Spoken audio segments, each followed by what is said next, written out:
Welcome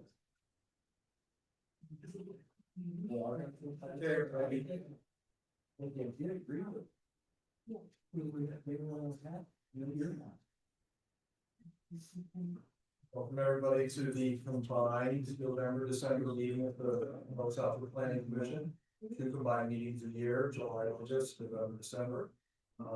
So the first order of business is the approval of the minutes from the October 22nd. Anybody have any changes? I would like to offer one towards the end of the minutes. It says Mr. McHugh and I should have sent to the planning commission from resident Heather Diogenes of Barclay Circle regarding stormwater regulations. That is all true. I did say though at the time that while letters will be shared amongst the planning commission, they will not be read at the meeting. So I just asked that we modify minutes to include those comments. Did that change anything? Okay, motion to approve as amended. I agree. With that, a second. All in favor? Any opposed? Thank you. Okay. 379 Main Street. I can present it. So 379 Main Street, again, that's the minor subdivision that the township is proposing on this property, and it subdivides the residential portion of this property away from the township portion of this property. And if you recall, the township needed a zoning variance in order to move forward. It received that zoning variance at the last zoning hearing board meeting. Now we're back in front of the for a consideration for recommendation for.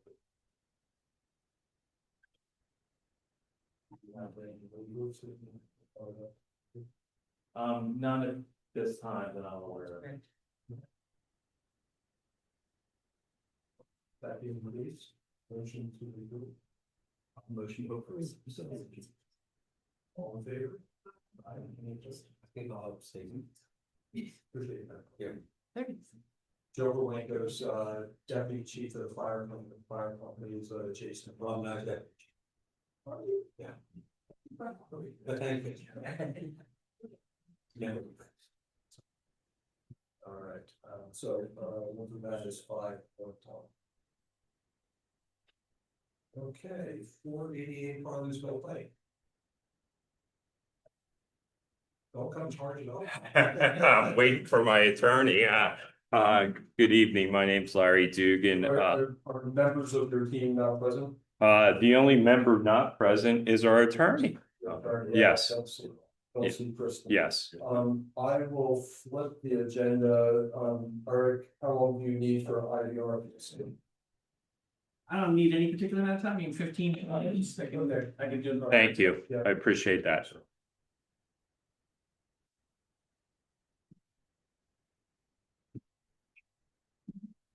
And that was 7:33, 3 minutes in, I think. All right, I think there's a slide. Thank you. So if you just introduce yourself, Yep. title and purpose. Take this. So Eric Gerald with the Montgomery County Planning Commission. I am the community planning manager.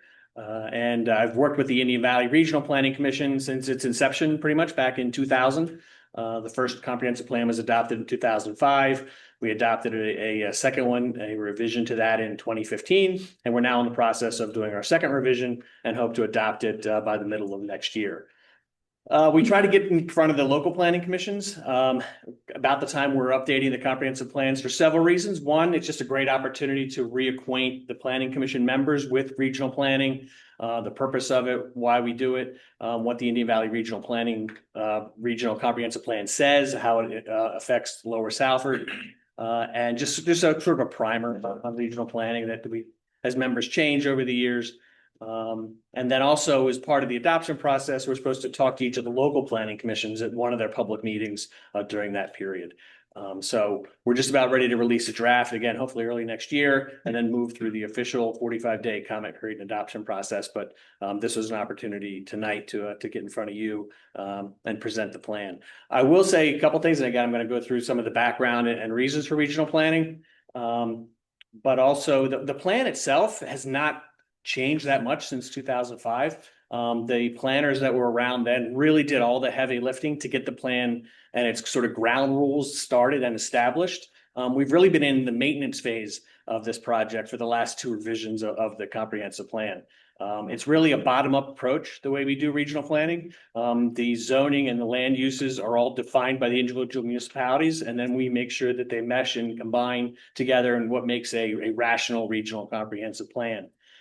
So as part of that discussion, every 10 years when we go through the revisions, it's about the future land use plan, and that's directly related to your zoning.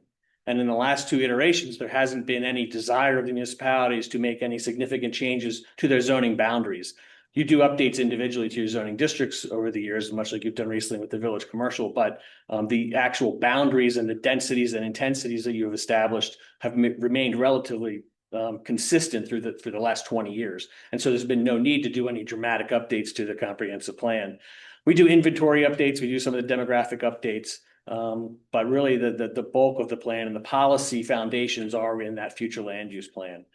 We do still recommend sort of municipalities look at more neighborhood level issues. The regional comprehensive plan is really that 50,000 foot establishing growth boundaries. So we still encourage municipalities as issues arise, maybe like you did with the Walk Letter Rock, do some neighborhood level planning projects that will help you implement things a little bit more detailed than what the regional comprehensive plan goes into. But that's by design, again, because as we're looking at 6 municipalities in the case of the Indian Valley, it's difficult to get down to that neighborhood level planning.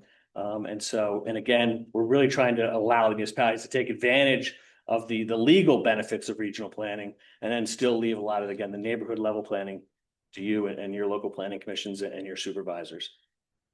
So I'll quickly go through, again, some of the background information. Again, it's pretty simple as it's defined. It's really just regional planning, multi-municipal planning as it's defined in the municipality's planning code. 2 or more contiguous municipalities agree to plan jointly as if the municipal boundaries don't exist. Some of the benefits of regional planning. The 2 big ones, and these are the legal benefits in the municipality's planning code. Residential fair share can be defined regionally instead of municipal specific. And the same thing with non-residential land uses. So quickly on those is in Pennsylvania, every municipality has to provide for their quote unquote fair share of high density housing. And that has to be done within every municipality in the state. And so they all have to have some land zone for that. Courts have said between 2.8 to 3.2% of their land area should be zoned for high density. And that's basically defined as 4 dwelling units per acre or higher for townhouses and multifamily. And so every municipality doesn't have that, and that doesn't make sense in every municipality. And so they've come up with municipal planning, which allows for that to be shared across the municipality. So again, in the case of the Indian Valley, as long as those 6 municipalities meet fair share requirements for the region, every municipality doesn't have to have high density housing. And then it's the same thing with the non-residential land uses. Essentially in Pennsylvania, every municipality has to provide for every land use that's reasonable to provide for in their case. But essentially every particular land use. Well, that doesn't, again, make sense for every municipality to do that. So in the sense of regional planning, we're able to share some of those larger, more regionally significant uses across boundaries. So again, those are the 2 real big benefits of regional planning that allows the municipalities participating in regional planning to establish growth boundaries so that there's not a little bit of high density everywhere. It's focused within the areas that make sense for that particular region. And township line-itis and a couple other benefits as well. There are some benefits for state grants. And there are some benefits for some of the state policies, particularly as it relates to sewage facilities planning. DEP will reference the regional comprehensive plans as long as they're supported by your local Act 537 plan. So again, this is not something that's just sort of confined to southeastern Pennsylvania. Over 200 plans, multi-municipal plans that have been adopted in the state. 750 municipalities, about 25% of the state, when you look at it between municipalities, land area, population, are involved in regional planning. And in Montgomery County, 24 of our 62 municipalities are in a regional planning effort. So this is what they are right there. You see the Pottstown region in green. That's actually 8 municipalities. It includes 2 in Chester County, North Coventry and East Coventry, Upper Perk, Indian Valley, and Central Perkiomen. So we just real touch on the comprehensive plan. Again, this is more of a factual update. And so I won't get into a lot of the details, mainly because of the timing effort. I'm happy to come back. I'm happy to answer any additional questions that you have. But I just wanted to really give a big overview of what the plan says right now.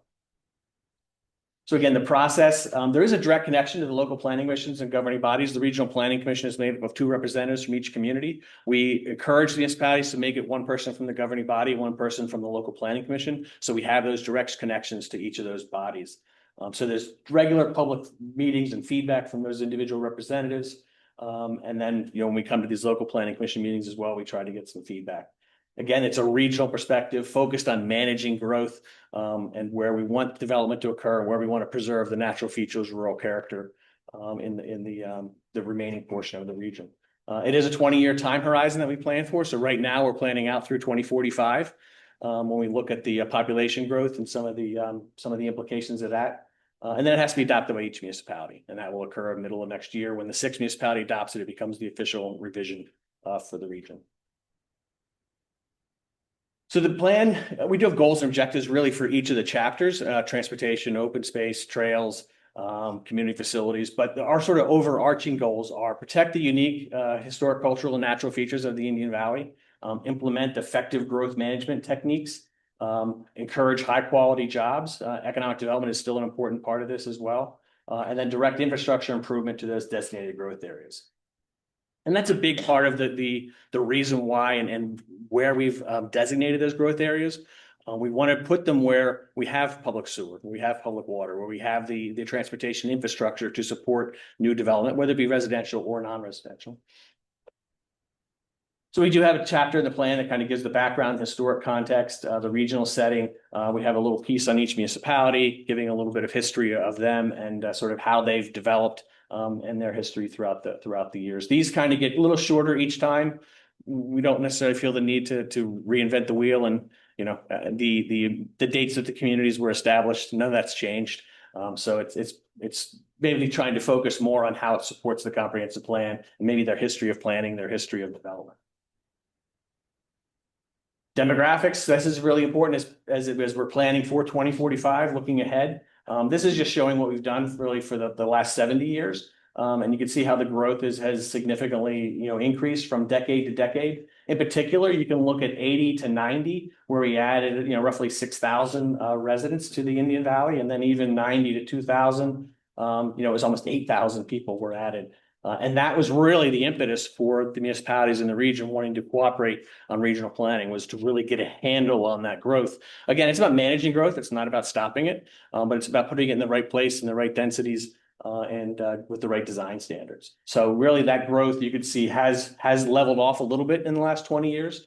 And that's due in large part, certainly the economy hit and several times and brought it back to earth. But regional planning and all of the 4 regions has really helped to manage that growth throughout the county. So again, looking forward to the 2045. I think in this one, the DVRPC just updated their forecasts, and that's who we use. Delaware Valley Regional Planning Commission does these for their whole 9-county region, which includes New Jersey. And so we kind of are basically have to follow their estimates, which we do have some concerns with at times. Sometimes we feel they're overstated, in particular as a region that doesn't have a lot of growth, has a lot of developable land. We feel that they sometimes put more population towards the regions because we have the land area, maybe not completely understanding what we've done in regional planning and how we've tried to manage that growth. But I think this number differs from one I used later. It's actually a little bit higher in the new estimates that they've used. I think we're closer to 54,000 that they're estimating the region will have by 2045. And the Lower Salford number, I think, is 18,564 that they're predicting for 2045. Perfect. Reading it correctly, this is saying we only had 61 people between 2020 and 2025. So those were both estimates at the time that this chart was made. And the 2025, we have a lot of issues with the estimates. But yeah, and that's still possible. We were right in COVID at that point. And so I'm not sure to what degree development was occurring. That does seem, even with that, unusually low. But yeah, I wouldn't give too much to that change. And in this case, again, we're looking at the long-term growth implications. And overall, you can see through 2050, we're looking to grow about 14%. And there still is opportunity for development. And then there's just some other, we look at all the demographics. Educational attainment is one. We look at median income. We look at the types of households. And so there's a whole demographic section which looks at a lot of the trends in the township and in the 4 regions, and in the 6 municipalities. Chapter on natural and culture environment, which we've combined with open space and greenways. Again, much like the sort of the history of the communities, the geology is still the same. The soils are relatively the same. There's the steep slopes are basically where they were in 2005. So these sections are basically just some reiterations. We've taken a little different tact at times for these. Stormwater management has become a bigger issue. And so looking at that, looking at soils that are especially good for recharge, groundwater recharge, we focused on a little bit more. But essentially, these chapters are really just, again, setting the groundwork for why we've designated the growth areas that we have. Whole chapter on open space again. This is a big part. We do update the inventory. So we update, municipalities do continue to buy parks, expand parks, develop parks. And so we update those inventories. And again, kind of that bottom up approach. We're not really defining any goals for the municipalities in terms of open space. We just encourage them to keep their open space plans updated, do the trail planning and the work, a lot of which Lower Salford has done throughout the years on their own anyway. And of course, really set the tone for trails all the way back into the 70s. Community facilities, big chapter on that, public water, public sewer. We look at it from both perspectives. Obviously, in the growth areas, which are primarily public utilities that operate that, who are regulated, who have in the case of North Penn, they have a huge water treatment plant at Forest Park that provides the water supplies, sewer plants operated by the municipalities. But we also want to make sure that we're providing sewer in a reasonable way in the rural resource areas. And so we encourage municipalities to establish sewer management programs, on lot hierarchies to make sure that the most soil intensive options are used first to get that groundwater recharge and not have stream discharge for some of the more local package plants or even some of the stream discharge plants that we see for single homes. The solid waste, schools, emergency services. We're probably going to dig a little bit deeper into emergency services in the future. I know that's been an issue throughout the 4 regions for the costs of that, maintaining those. And the county recently just did a feasibility study, and tried to come up with some recommendations for the county. And so that will probably get a little bit deeper dive in the coming year or so.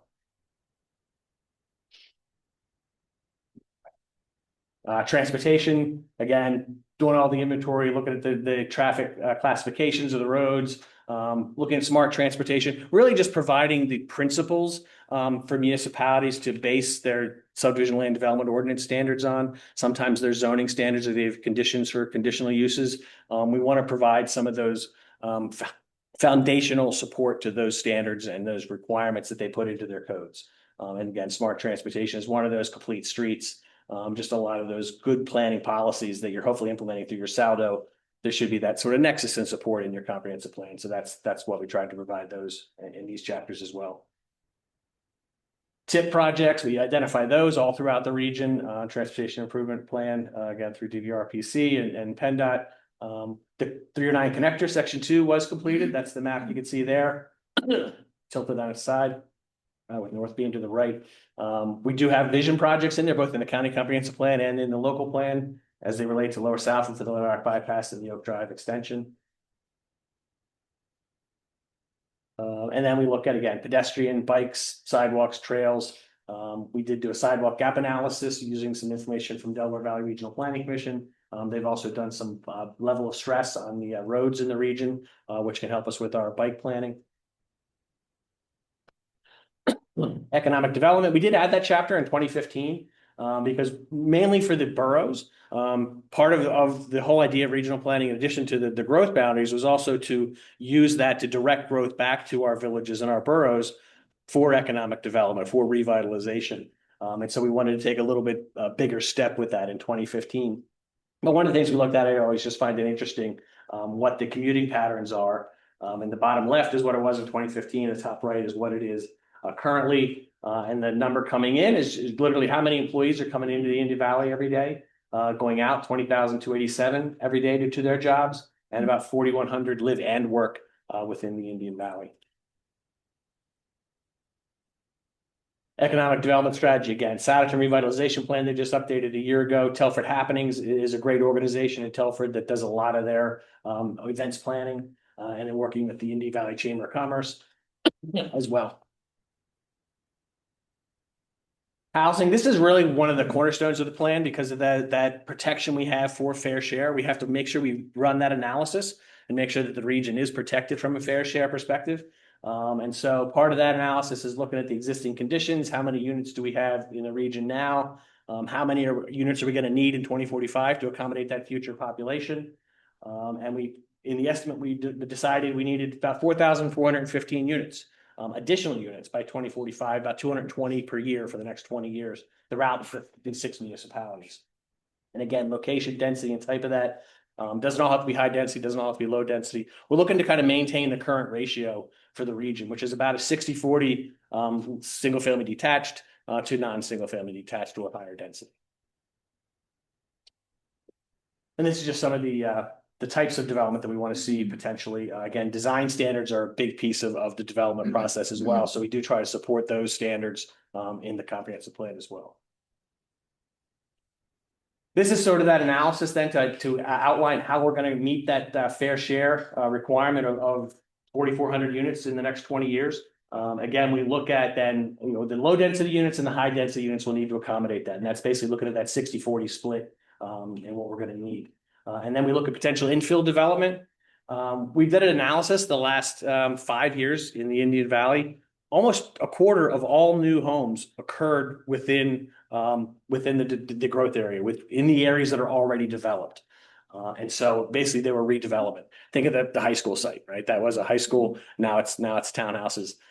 That was a redevelopment that occurred. And so all the units, again, 1/4 of all the units are going to be, if that trend continues, and we're assuming it would, because it was a little bit higher than that when we looked at back the previous 5 years. And so we're also assuming that all of those infill developments are going to be high density, mainly because, again, that's what the track record shows us, but also given the types of lands that are getting redeveloped, it's usually multifamily or townhouse. And then we look at the remaining demand, and then we look at the units that were approved but not yet constructed, small number, but still something we want to keep track of. And then that kind of leaves us that remaining projected demand, about 2,600 for the single family detached, low density, and about 416 for the high density. And then we just did a build out. We looked at all the vacant land remaining in the region, looked at what it was zoned, and found out what we could build on that. And there's about 8,600 units that can be built out in the region. And so, when you compare that to what we needed, we still have an excess of units that can be built in the region, both from a low density and high density perspective. So we meet that fair share. Mainly, there's 2 tests. I won't get into the details, but making sure that you have some available land for development is one of them. The other is that sort of basic zoning acreage requirement. And you need at least, again, a 2.8 to 3.2% of your land area zoned for high density. The Indian Valley is over 9% currently. So that first test is pretty easy. The second test we're meeting as well. So that's fair share, again, assessed regionally, not municipally. So here's what I was just saying, 9.6 is zoned for high density residential. So meeting that requirement as well. Housing affordability, we did add this in the 2015 plan as well. It's something that's been really important. Essentially what we did, we just wanted to keep it sort of high level and basic, but we looked at what the median household income was for each municipality. And using sort of the standard formula of not spending more than 30% of your gross income on housing. And then whether you put 10 or 20% down, what could that median income buy? And is the median prices in your community something that's affordable for that median income? And we found in most all cases, putting down 20%, I think every community was affordable. When you look at just putting 10% down, Franconia becomes pretty close. And the boroughs become unaffordable for those median income residents, only putting 10% down. I'm not sure many banks are even allowing that now, but in any case, the 20% will get you a home at the median price in each municipality. And just sort of looking at that again, high level basic, we felt that there is some basic affordability within the communities. We do have some regions where the median income, even at 20% down, can't afford a home in your community. And that's, maybe where you start to see some issues with people that are living there now, maybe bought 10 years ago, they got in, but they probably couldn't afford to move in there now based on the increase in the home prices. And is the reference year going to continue to be 2025? I'm sorry? Is the reference year going to continue to be 2025? It's always one of those things where, as the plan, we did this chapter a year and a half ago using the 2022 data. So we can update it and then And then we maybe take 6 months to adopt it. It's just at some point you got to draw the line. But for some of them, yeah, but it'll be 2026 next year, maybe 4 years is too long. We'll probably look at that on an individual basis. But it's always, we're chasing our tails sometimes, always trying to update the demographic information. So real quick, I won't get into this in a lot of detail. This is just how we basically require and implement the comprehensive plan through the future land use map. And again, when you go back to 2005, we built that based on the existing zoning of the communities. And there was some tweaks we did make and some changes that were made. And municipalities that had 2 years to bring their zoning ordinance into conformance with the regional plan to make sure that we get those benefits. Not much has really changed since then, but just to give you a taste of how we reference it and sort of the constraints that are on the municipalities in terms of their zoning, I'll just give you a quick highlight for that. I'll probably go through these pretty quick. Again, fundamental policy, directing new residential development, non-residential to appropriate areas while protecting the natural features and real character. Future land use map, we have growth areas and rural resource areas. And again, you can kind of see growth areas. We have 3 designations: borough conservation, designated growth, secondary growth. And then in the rural resource, we have village conservation and rural resource areas. Again, growth meant for public sewer, public water. Again, existing transportation infrastructure, rural resource areas, not meant for public water or public sewer, except in the village areas where there may be a public health issue with on-lot systems. But that's a caveat we have running throughout the plan, and DEP really makes that decision more than anybody. Just to remind everybody, in Lower Southwick, the designated growth areas are along some town planning and 113 up until the village of Flat Rock. The rural resource areas is primarily the R1A zone districts, the southwest border. Yeah, that bottom right quadrant is basically Lower Salford. And you can see sort of running through the middle of that, right to left is Sumney Town Pike. And then sort of the left 1/3 is the 113. And so basically 3/4 of the community is rural resource. And then the rest of it is either designated growth or secondary growth for the region. And then Franconia has a lot, both for residential and for industrial. And then the boroughs as well are considered designated growth. So borough conservation, we could go through this real quick. So basically, it's almost a whatever they want to do. This is where we want to see development occurring, residential, non-residential. This is where we want to see economic development, revitalization. So they can pretty much whatever those council members want to do in terms of their zoning, they're free to do it under regional planning. We're really looking to make sure we bring people back to the towns, and we've really been seeing that since 2010 in a lot of the boroughs all throughout the county. Designated growth area, the big one for this again is Franconia and Lower Salford, where the sewer water exists, where the road infrastructure already exists. Again, it can always be improved, but that's where the main thoroughfares are, and the traditional centers of economic activity. We want to see continued and even still maintained. You had your Main Street, you have your shopping centers that we want to see continued to be strengthened and not forced in any kind of competition with a new shopping center that maybe 20 or 30 years ago would have popped up in the middle of Salford, as they maybe had developed more than they have over the last 20 years. So again, looking at preserving your economy as well as the boroughs. Secondary growth areas, a little bit different here, and I'll talk about that quickly at the end. Go on to the next one. And then there's just a few of those in Lower Salford, and then Salford, basically at the townhouse development there in Tylersport. Future land use, village conservation areas. These are just the villages. These might have a little higher density than we would traditionally want to see in the rural resource areas, but again, they're usually served without public sewer and public water. So it's something that we want to see continued, but recognizing that their zoning densities are going to be a little bit different, and some of their lot sizes will be different than we see in the overall rural resource. And this is just a great slide, at least I think, it's because it really shows, again, why you have both sides of the coin. Again, you have the existing public facilities and the infrastructure, and that's why we designated the growth area. But also the areas that we identified as rural resource are that way because of their rural nature, because of the diabase, because of the existing woodlands, because of the stream valleys, because of the soils, the hydric soils in particular. And so it's really, they don't make sense for development. It's not just that we wanted to draw a line and not have a lot of development in Salford and Upper Salford. They have the rural character, they have the natural features that really are not suitable for higher density development. Particularly when you look at water bearing capacity and soils for on-lot systems. Yep. So future land use, the matrices, we have these basically charts that say what you can do in each of those land use categories. That sort of then give the floor for each of your zoning districts. Intergovernmental cooperative agreement, that's basically a contract between the municipalities. This is what enables regional planning in Pennsylvania. Prior to the use of intergovernmental agreements, everybody had to do joint zoning.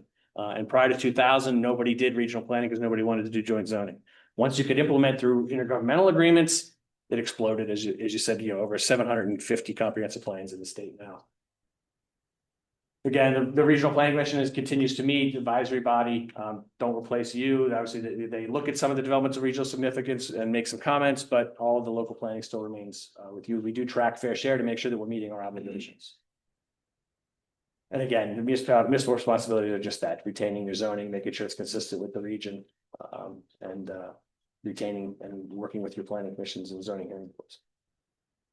So the only thing I want to throw out is at the end here is we're finalizing, we're going to be discussing this at our regional level, is just above the turnpike, sort of on the upper right portion. You see that green area that's surrounded by designated growth, thank you, and secondary growth. That's been a rural resource since the initial, and it is consistent with that based on your underlying zoning, although we did tweak it a little bit in 2015 for some land that was rezoned for Almac. And so I guess the longer term question is, does it make sense to maybe put that into the secondary growth? It wouldn't require you to do any rezoning there. But if over time something changed in that area, you wouldn't have to do a comprehensive plan amendment to do some kind of rezoning there. So again, not knowing anything about the landowners, not knowing anything about your policies. But if something happened there, and I know like Almac, it happened pretty quickly and it was an economic development opportunity that the township didn't want to miss. And we were at a time in the plan that we were able to kind of permit it and then do the tweak afterwards. There'd be a time wait there basically to do something because we need a comprehensive plan amendment before you could change your zoning in that area. As it's zoned or as it's identified as rural resource. If we change that to secondary growth, you'd be able to act much quicker and make a change quicker. Again, we'll be discussing that more and having some conversation with your representatives, but that was just the one thing that we identified as a potential decision point for Lower Salford as we move forward in the regional plan. Sorry if I went a little over, but that's a lot of stuff. I just want to make sure I covered it. Representatives are Keith Berkman, Keith Goodman, gave you first job.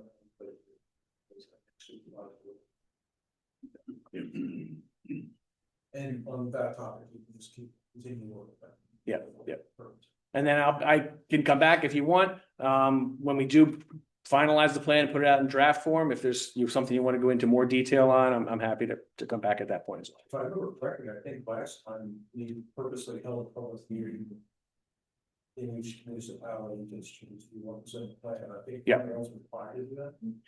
Yeah, we're required to meet with it. So whether this can meet that requirement, I guess was one of the questions, but I'm happy to come back as well and go into some of the more, it's probably not going to change much in terms of the policies from what I presented tonight. But if we feel just for checking the box, it'd be better for me to come back at a later point. Yeah, we can definitely do that. Yeah, I know, these good supervisors.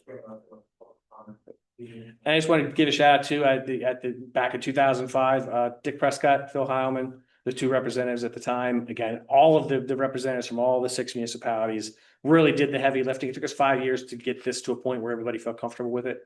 And those players were very important. All right, thanks, Art. Yep, thank you. And Claire does a great job, Art. That's why she's here. The best for Lower Salford. All right. I see you've joined us, Kristen. Well, I was ready for my time slot, but you guys were quick. I'm ready. You are. Third time's a charm. Nice to see you. Yeah. This is our 6th time here for this property, but 3rd time for the preliminary final. I have the whole team with me from Orleans. Larry Dugan is here. Bill Briegel is here. Mike Carson. Behind them, I have Shirag Thrakar, our civil engineer, and Jeff Todd from traffic planning and design. When we were here in May, we had a design from PennDOT that caused a ruckus for the neighbors and for, I think, everybody. Center turn lanes along the frontage. There were issues that the planning commission wanted us to resolve. They wanted to hear from PennDOT. My notes reflect. Deal with privacy issues, stormwater issues, and the fence along the perimeter. We resubmitted. Actually, since that time, we met with PennDOT, a huge meeting with PennDOT and stakeholders from the township, from our team, traffic planning and design, myself, various people from the PennDOT organization. And since that time, we submitted our highway occupancy permit and our plans along 113, and we now have our permit from PennDOT with a different design, not what was presented last time in May. We do have that. I think I want to start with that because everything I think flows from that. And then we'll talk about the edges and some things that we can do better than what was actually submitted. We have some other graphics that we can show you to fill in the gaps, so to speak, on some other things on the plan. Jeff is here. Jeff, you might as well earn your keep and come on up. Basically, what we're doing follows the recommendation in Stephanie's review. Her review dictated that as a result of our traffic study, the improvements that were shown on that plan that was discussed back in May were not warranted, that what is shown here on our plan has frontage improvements along our frontage and then beyond. You'll see that what we're doing along our frontage extends all the way to Cheswick, and then there are improvements beyond Cheswick, an additional 200 feet. And that's the summary. Jeff, it's all you. Yeah, so basically, you summarized it perfectly. Basically, what's happening now with the roadways, we're leaving the road alone. The lanes are staying the way they are today. We're just simply providing a 25.5-foot half width of the roadway to allow for future improvements to be done without impact to the driveways or anything like that along our frontage, as well as south of to Cheswick Drive and beyond. So the lanes stay the way they are. We've provided an extra shoulder area that will be gored out in some areas to allow for that future, and that would be full depth pavement. Curved all along our frontage within our driveway area, and then beyond our property frontage, adding additional curb between our proposed driveway as well as to Cheswick Drive to tie into the existing curb line there. That again, full shoulder area just for future use. South of that area, PennDOT asked us to continue that 25.5-foot width to make sure that, again, no one's impacted by any future plans along that section of the road. So some minor widening just south of Cheswick Drive to make that area that's kind of a de facto decel lane a little bit wider right now.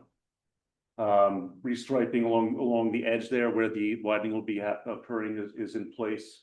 Some utility pole relocations that are going along with the curbing. ADA ramps at the driveway to cross the driveway to the trail that's being provided along our frontage. And emergency access that you've seen before on the plan have all remained intact.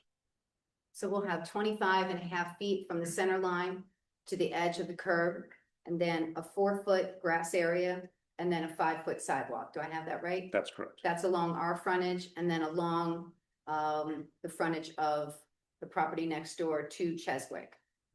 Correct, Jeff? That's correct. Okay. So it's basically set in place for future widening. If there's a broader project up and down 113, our frontage will be set in order to accommodate that future improvement, but not having that disjointed section done right in front of our intersection, which seemed out of place, but it'll be set for it in the future. Okay. Any questions on that before we move on?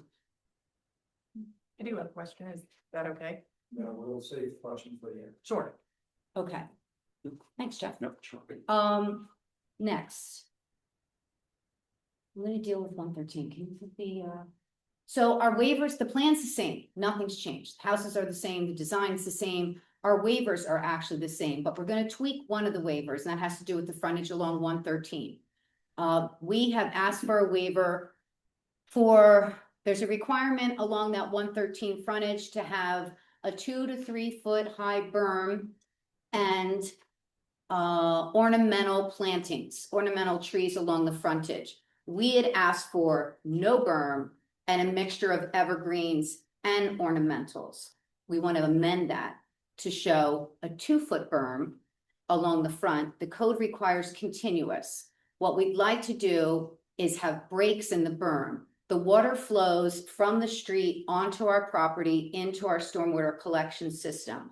By having those breaks, we're able to collect that water and then contain it on our stormwater system.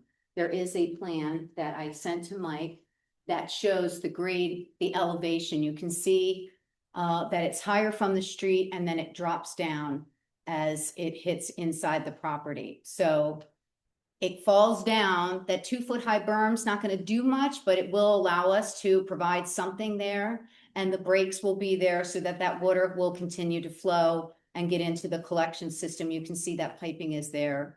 So we would have the 2-foot high berm and still do the mix of both evergreens and the ornamentals. That collection system pipe feeds to the basin in the back. Collection system, might as well come up, we're gonna need you in. This is Shirok. Yes, It feeds to the. it does, Yeah, it that's does. what I see. Okay. Yeah, and I appreciate that it slopes down to 113, but you don't put the berm there, then everybody's subtracting the top of the plants that are there, so. It gives us something. Back.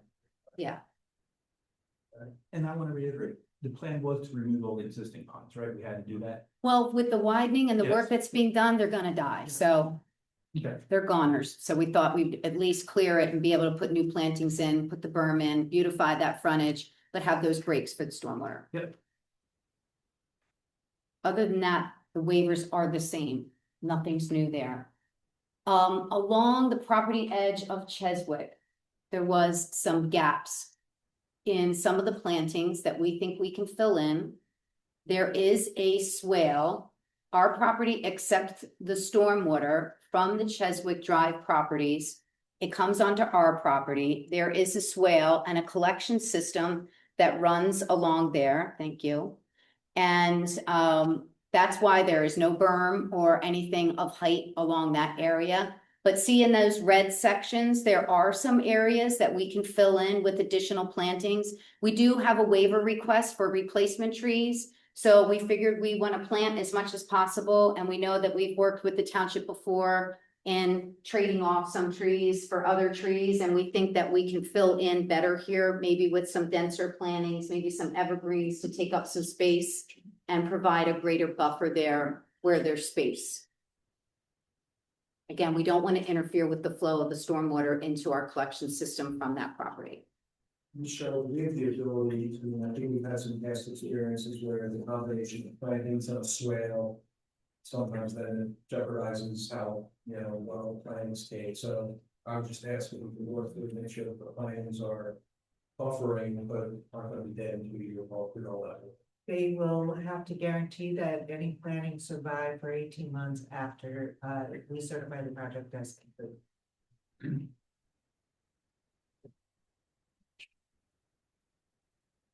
Right? Okay. Next, down at the edge of the cul-de-sac. We had a couple ornamentals down there that we think we could make. Turn them into evergreens instead of shade trees to provide a greater buffer for headlights that might bother the neighbors along the edge. So, and we have the 3 dots on the right, that's a gap where there was no planting. So we think we can add 3 evergreens there where we can fill in that space. And the 2 to the left, which are shade trees, we could replace those with evergreens. So add 5 there in a row, which we think will block the headlights better in that corner. So that's something new that we can add to the plan. There appears to be a lot of, some space in there. Between the road and the property. I mean, the cul-de-sac in the property. Well, there is a storm drainage system in there. See that piping? Yeah. So we did look at that back corner and that was the impediment that we run into back there. Because I was even going to say, is it even possible to put a small berm there as well? Shirok, do you want to address that? Because we looked. No, we did take a look at it, but it's very condensed space, there's a drainage swale. Yeah. So there's an inlet, but the swale also conveys into that inlet. So if Okay. we were to put a berm, then that would all get very Okay. problematic, so. I agree with that statement. I do like that more evergreen trees, a couple more are going to be planted. Maybe offset a little bit so that you have more screening. But yes, I agree that there, a berm probably could not be installed in that location. We can offset them in a way that Michelle approves, that would be fine, instead of them in a row like that, that's fine. It's possible to use larger plantings than you typically would, older evergreens to go in. How tall would it be? We're usually 3 inches at the stem, 12 inches above the ground. So a 6 We foot can look height at it. for Stay evergreen 8 foot tree. height, yeah. Larry's outside. going, yeah, Larry's giving me the thumbs up, so yeah, we can do a bigger tree to. So that they're immediately meaningful is what you mean, yeah. And this area and the couple spots where the road place going in. Sure, let me make The it. most sense.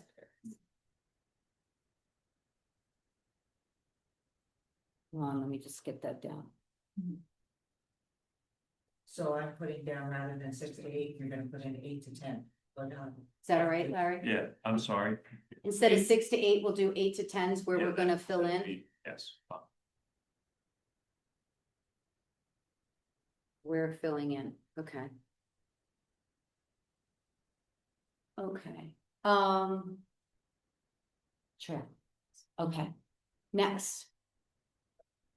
When we were looking at the trail, the township didn't own the property next door yet. We were researching, did they own it, didn't they own it? And I think now the township does own the property next door. We're really close, Okay, really close. so we're gonna assume that the township's gonna own the property next door and we're gonna be able to make this trail connection. And we're willing to do that. That's part of our recreation land commitment. So we didn't show it on the plan because we didn't know who owned the property, but we're willing to do that and we can make that connection so that it's meaningful, that people can go from our property along the trail and then connect to the trail system that's on the adjacent township property. So that can be also part of a plan revision. Okay, Will that be a separate plan? Or part Yes. of this plan? we Separate would like plan? it to be a separate plan. But we're gonna have full specifications. Yes, details. yes, and we have your spec for the, Yes, you do. I do have that trail spec. But that's not a problem. That was another comment that we can clean up. And lastly, let's talk about the fence. So we don't know who owns the fence, but notwithstanding, we took pictures and I just want to share with you. You're welcome. The guys took a walk around the property, took some photos of what it looks like. It's in bad shape. It's different as you go around. Our proposal, though. Thank you. You're welcome. I feel violent when I wing them at you guys. Do you all have one? You have one, Julian?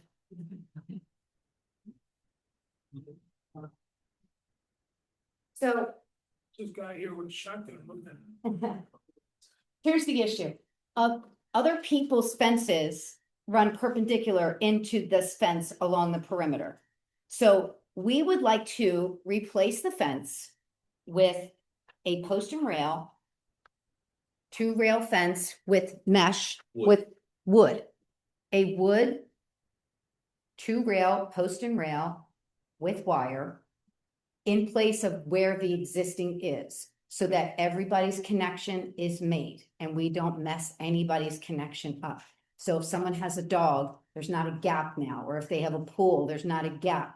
I want to put it where it is and not have any offset and upset any neighbor who is relying on this fence currently. I think that's the best way to go so that I don't upset how anyone is utilizing this fence. Should they be utilizing? Some people aren't because it seems to be broken in some cases, but in other cases, they are connecting their side fences to it. So if we just replace it in the exact location with this type of fence, it'll be uniform. Our homeowners association will maintain it. What whose problem is that? That's on. That's all theirs, right? We don't know.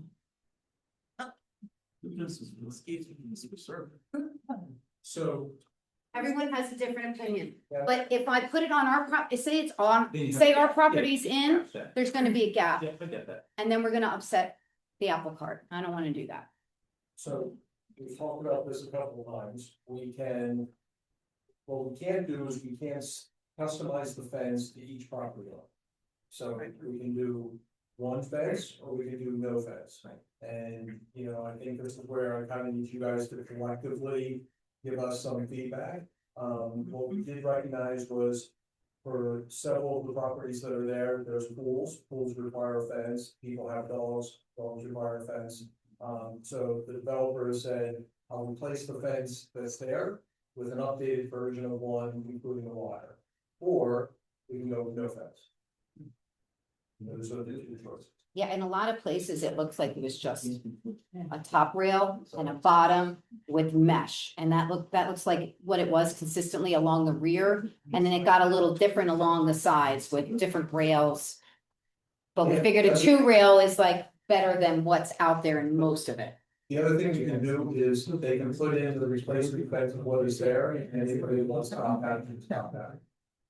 Right, Yeah. those are your two choices. I don't understand the two choices, I'm sorry. No. Well, this is what We we're didn't proposing hear to that. do. And if they say they don't want it, we won't put it in. Can I ask a question? Why not put in a new fence entirely where along those two property lines? If it's a continuous property line and why are you connecting to their fence? I see that as a lot of maybe problems for you to try to connect to a fence that might not be in a condition to connect to. Well, I wouldn't touch their perpendicular fence. I Right? just want to take the fence out that's there, put the new fence in And the what same happens- exact, And same what exact. happens if, I'm Okay, sorry, then. if that perpendicular fence falls down when you pull out that one fence? then This you're is gonna- all the reason why I don't want to I'm put a right. fence in. That's You know why what I'm I mean? saying, why not Yeah. put a fence, your own new fence along your property line that your HOA will maintain, and then you don't have to touch their fence. And then everyone will be upset because when they take their fence out, they're gonna have a gap like this getting to our Well, I fence. think what she's saying is, you know, you would go a foot or so inside the property line. No wire on it, it's just a boundary fence, so that people walking on the trail know where's the end of the homeowners association. And then the Cheswick properties are free to do whatever they want on the. Sure. Yes, if that's what I'm thinking. It's if that's easier okay with the for plan. us. That's what I'm thinking also. Yeah. Because then if somebody doesn't want the wire mesh or doesn't want to, wants more of a screened fence, then let them do Right, it. I was being generous, trying to make it easier for people, but it's actually easier to do what Michelle is saying.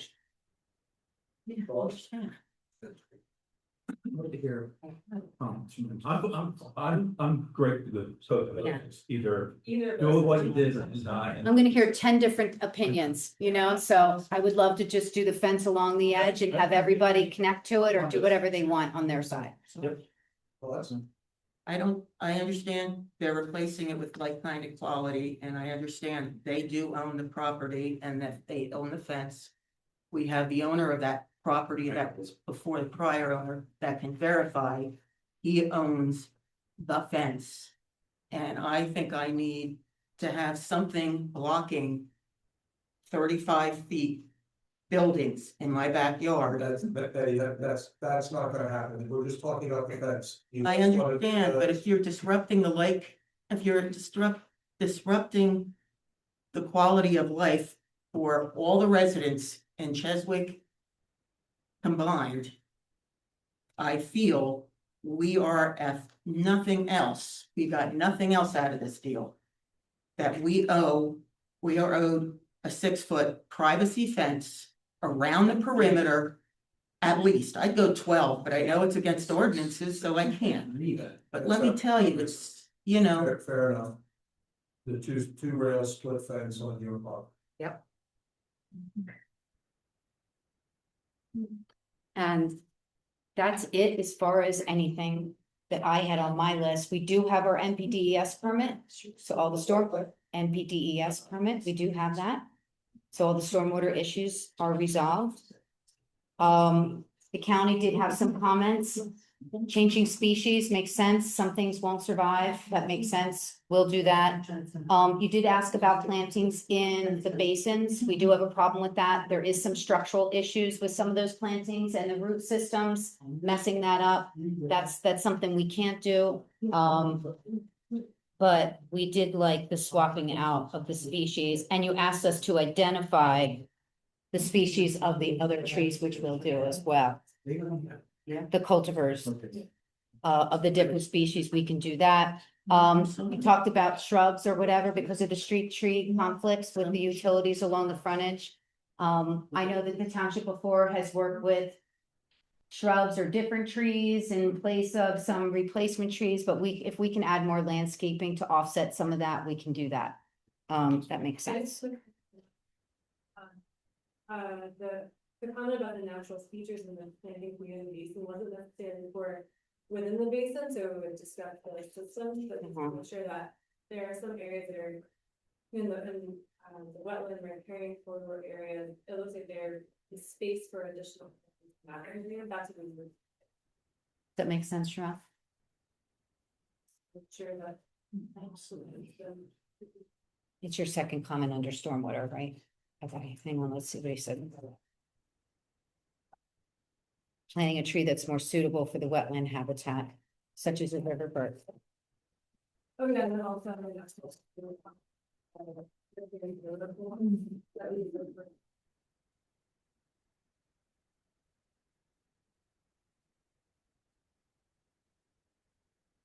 You were talking about adding more landscaping at the foot of the slope? Yeah, along the wetland area. Yeah, it's right here, right? So here and here. More shrubs. Yes. that would Okay, be that shouldn't be a suitable problem. Okay. Trees are an issue, but shrubs are fine. But trees you're saying too, right? There- Like there- birches There's and. a separate comment about the trees because they were showing full hydrogens that would have been close to the water and that. And they wouldn't those- survive. You wanted to swap them out for something that was more suitable for the That makes sense. I agree. habitat. Yeah, Yeah. we'll do that. Yeah, no problem. Questions, comments? So, you guys all understand all the rules, name, address, question or comment. As we get to the fence, what I would say is, I think we've polled the group several times, we've never been able to get consensus, and we have to do one. So there's just not the ability to do variety. So if you guys have collectively all stipulated one, go ahead for it. So, ma'am, you had started earlier, you wanted a question, I said we'll go back to it again, you still have your question? Could someone visually show where the site triangle is? And, on the plan? Oh, And what's so on- bring up the plan, show where the site triangles are, and show that the existing fence or the proposed fence around, let's see. On the, Westwick property yeah, along the corner. yeah, Okay. is the fence in the site triangles, the question. Name and address? My name is Heather Dagenet, Oh, okay. yeah, 391 Barclay Circle. 391, what was it? Barclay Circle.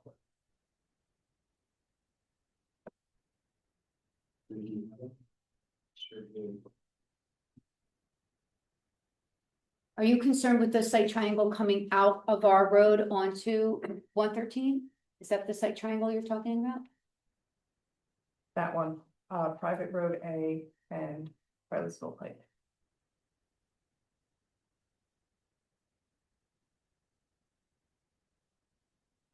This was that launch you're pointing to, right? Yes. And there's two sets there. It's the first set or the top. It's the 65-foot one, so there's. If you go towards the right, pan right. There, so right there, so that's a 65-foot dimension, Okay. that's the waiver relief, the ordinance says you have to ask for 300, which obviously doesn't make sense. 75 was shown on it because if you were to do 75, you would see on the left-hand side, there's an existing tree that's on the neighbor's property, right there, that one, right, that one, right? So it's to demonstrate that 75 won't work because we obviously can't take that tree out. And because it's outside our property line, so that's why we are going with 65. But there's a stop bar there where people will be coming from a stop, so the sight distance would be even better coming from a stop position up further. PennDOT standard, by the way, is 10 feet. It's from the stop bar, not 65 feet. So as you move forward in your car, you're not looking left and trying to make that turn 65 foot back. You're still going to move forward and come to a stop, which is what PennDOT recognizes, and that's usually 10 feet. So your view shed is much better on either side. Cool. And I'm looking at Stephanie's letter, that's Yeah. what township engineer dated, it was last week, right? December 4th. Didn't have any issues with the site. Right?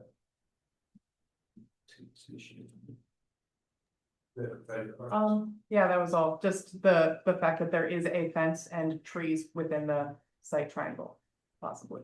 But it's not on the property, you can't go onto somebody else's property and do that.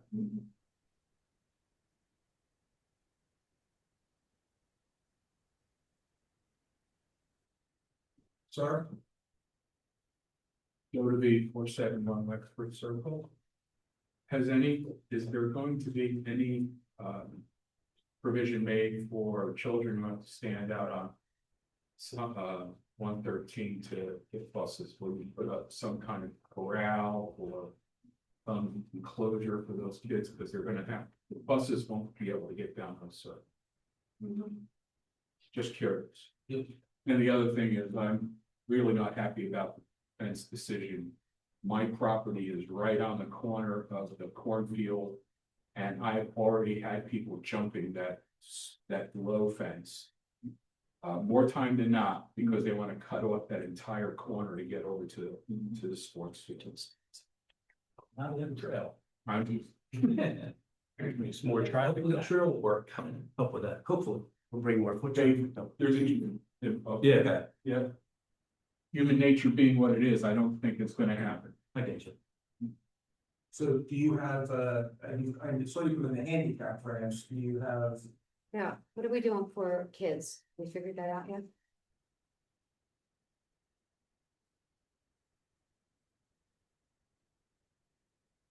Full-size school bus won't fit down those roads. A full-size school bus is 40 foot long and your roads are only 30 Yeah, foot wide. I doubt a school bus would even come into the development. I think they'll stop on 113. Yeah, So we'll take a look at that. Yeah, maybe get a handicap ramps, really oversized. Yeah, maybe we could do some area there.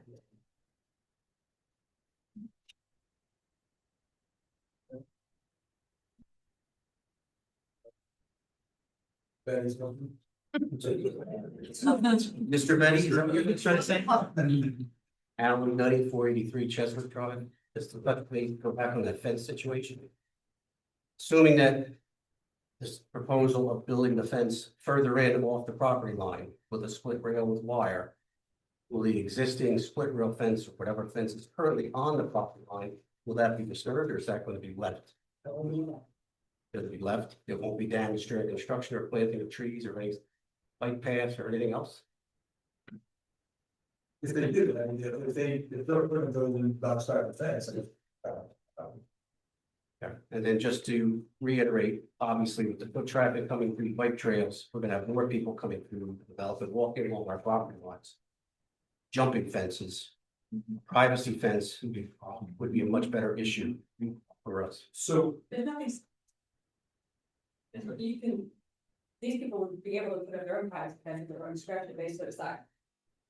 when we talked about privacy fence meetings ago, there was no consensus amongst the neighbors that they were good doing. There weren't enough people here to really have a consensus. I have consensus now because it took so long for them to get the HOP. I had time to ask. And everybody wants a privacy fence because nobody wants to see it. Nobody wants to have unsafe backyards now. Because I'm gonna have a development in a street in back of me and a development in a street in front of me. And I can't be afraid of my backyard. or be afraid of people coming into my pool, or afraid of somebody taking my dog, or, you know, there's a lot of things that a split rail is not gonna stop. And I don't think it's gonna be safe. And if you ask anybody here, or I'll get a petition from everybody else in the development, but the privacy one is the only one that made sense. And they agree. The only thing they didn't want to do was take down the existing fence and not have any. At the last meeting it was off the table. The fence went off the table the last. Yeah, last summer. Yes, so now we're back with fence, Now they backtrack. and we are, if you're gonna put up a fence, put up a privacy. They will have a fight. In order, and Yes, sir. for fighting. Yeah, Tom Box, 478 Harleysville Pike. So I'm on the other side of 484. Question I have is behind 484, the Cannon Building. It was supposed to be like a drainage area or something like that. Where does that water go? Because no less than 3 times, probably maybe 4, there's been RVs stuck back there that they get towed out days after the rain. So I'm just trying to figure out, like, where's all that water gonna go? so do you want to take them through to? Well, yeah, I mean, I can- School points where you discharge. And Sharon, before you talk about where the water goes, talk about what you're doing about containing the water first before Yeah. it leaves the property. Right, so what you can see is there are 2 stormwater basins, and one's on the top side of the page, one's to the third quadrant of the screen. They are infiltration basins. We do have a conservation district NPDES permit, as Christine said, so the stormwater review has been done by the state and the township. Michelle's done it, and what these basins do is they collect the rainwater from the site. Not only from our site, but offsite areas too. We're obligated to convey it safely through either our basin or out bypass around our site to further downstream. So the site currently contains, if you zoom out a little bit, so yeah, right there at the bottom of the page, right there, that's the mapped stream that runs in existing condition. That's not our creation, that exists. All the water collects there and it flows to the right of the page. There is also, if you zoom out a bit, there's also an existing swale that comes down from 113 in current condition right there. And so we are grabbing that, there you go, perfect. We are catching that, conveying it through our development and discharge it into this existing swale area that then starts to migrate right towards the township property. So I think there's a standard of how long you have to hold the water in the catching basin. Yeah. There is no, are you doing managed release basins? No, these are infiltrations, so no more than 72 hours, it has to drain down, so that's correct. How are you gonna do that? Cause it already stays wet for like that amount of time as it is. Like I said, they store RVs there currently. And No, they're that's- stuck, you know, all the time in the mud. That's the stormwater basins I'm talking about, that regulation does not apply to streams or wetlands, obviously. These So what are you doing? the stormwater basins that we are putting in to mitigate the stormwater from our development as well as areas that flow through our site and down through So to the you're gonna passing flow dig site. down or you're gonna add soil to it? I'm sorry? You're gonna dig down further and replace the soil, or you're gonna put more soil on top of what's there currently? That's where I'm confused, cause like I said, it's a swamp days after it rains. He Why- wants to understand how you construct the basin, how you're The gonna hold the basins are water. gonna be excavated into the existing ground, so that where the pointer is, that's where the stormwater facility is. It's the facility like you see on multiple developments, right? It's a hole in the ground. That's where the water collects, it does what it does, it infiltrates into the ground. Higher storm events come out of the storm outlet control structure and they get conveyed into that right there. That square box is an outlet control structure. It then conveys into a drainage pipe that then pours down. That's the stilling basin, so it does not erode anything, so it bubbles out of this stilling basin, goes into this ditch. So the ditch stays wet or not is really not our concern. That's not regulated by any state body. The regulations that are controlled are the design of stormwater basins, which So- we have complied with. So we're catching the water, directing it into the basin holds it. And then leaks it out slowly, it bubbles up through this other part, and then it's piped into the ditch, so there's going to be management with this development that doesn't exist today? Absolutely. Okay. Well, what about in a flood situation, hurricane, tropical storm? What happens when there's more water coming into it than that? These basins are designed for 100-year storm. Okay, so it's not gonna be spilling onto my property then? No, it's right there to the right. It is. Well, if water falls on your property before it gets here, this basins won't do anything for that. Once it gets into the basin, then it will do what it needs to do. But my If concern. there is a drainage issue on your lot, And your house is it won't downstream, solve, right? Where you're saying that you live is downstream? So right now, Right, the right, perimeter, right. that's my property. Now, my house is up by 113. But this part here, if I'm correct, you aren't touching this. This is existing. that's correct. They're not touching this at all. No, I'm worried about, so you see where it says low intensity buffer? He's worried about it leaking onto his That's property. how It's gonna be coming down. We're kind Yeah. of building it, the guy is storing RVs and trailers and shit back there. And it's gotten stuck multiple, 3-4 times they had to get winched out because that ground, and that includes my property. Is swampy days after it rains. Right. The water doesn't go anywhere. Right, because there's no stormwater management facility there. This facility will be constructed with piping. And it'll be a pond. It holds the water and then the piping controls how it's released out into that ditch and then eventually into the stream. So it's not gonna go towards your property. It's gonna go towards this system behind your property. Now, does that stick up? Is that level? Is the, like, what is it gonna look like? I guess is the other question then. Or is it gonna look kind of like some of these other developments where they have like a big wall and then it goes down like a big pool inside it? What's the elevation? How deep is it? That's what he's asking. Oh. Does it look like a pond? Does it look like? Well, it's gonna be a hole in the ground, but it's not going to be like an enormous hole in the ground. It's, I can tell you the elevation if you want. I'm just trying to be. How many feet deep? Yeah, I can tell you that. Michelle, the design for, that's regular, but in terms of how big it is, how much it has to hold and how quickly it has to. Yes, each of those lines that you see by the 6-CL. You see that with that? Each line that goes from left to the right of the page represents elevation, so each one is 1 foot higher in elevation. Right, so the basin bottom is 347, so Okay. that where the pointer is some elevation 347. And the contour, if you zoom out a bit, I can just give you a reference on existing contours. So if you go up a little bit, see that 352 there? Where the 3cc and 4q text is, you see the landscaping text, 3cc, 4q, right there, underneath it is 352, that 352. So it gives you a reference, it's about 5 feet from there to the bottom. Yes, and it's gonna be surrounded by all those trees and then the landscaping on the berm. No, it's not like 6-foot mounds we're looking at with a hole next to it, sort of relatively. It's gonna be a hole, it's gonna be. Well, yeah, I'm more concerned, is it gonna be like a mountain of dirt with a hole next to it? No. It starts at grade and goes 5 feet. Yeah, it Okay. falls down like that, it's not up and down. That's what I was expecting, seeing like a big mountain and some stuff down. And then one last question has to do with the fencing.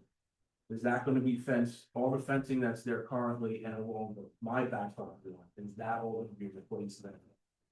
Or, because right now, there's not much of a fence left, it's gonna be like held up by the trees, the trees go and fence them. The fence is gonna be along the Windsor property and the Cheswick Drive property. So if you go to the site plan, but there is a fence around the basin. Are you That's talking for- base, base? I think you're asking about the basin fence, right? Yeah, my property line where it's not, there's no houses over there. Right there. But right now, what's left of the fence is held up by the trees. From what I understand, the trees are pretty much all going away, and new small trees are being replaced in new spots. There's nothing to hold what's left of the So fence they- off. Removing that fence and putting in the landscaping and then the fence around the basin? I'm not worried about the basin, I'm worried. Well, I think we are not putting any additional fence in there, it's just planting the buffer. So we are installing trees between our property and your property. So that location, if I remember Right there. correctly, some of the trees are being removed and that existing fence is being removed, and that existing fence would not be replaced. So the gray hatch, Walk into my backyard now? Well, just like most properties, so that would be the condition, yes. well, those existing trees that are, the trees that are remaining are shown, you see that gray color circles? They are staying. So those trees, because they hold the fence up. They are saying, we are augmenting it, we're adding more to it. So if you go to the landscape plan, you will see those gray circles, you see that BF circles? Those are existing trees, we're not touching them. But we are adding more, so the dark blacks are new trees. Gotcha, okay. But you didn't really answer the question about the fence, so what about the fence? Are we keeping the fence or taking it down? Staying as is. Staying as is, we won't touch the fence. Well, it's not, what I'm saying is there's not much of a fence left. We'll leave it exactly the way it is. I think you should put a new fence up. Well, I know, you don't like my answer, but that's it, we're gonna leave the fence the way it is. Yeah. It's a farm taking.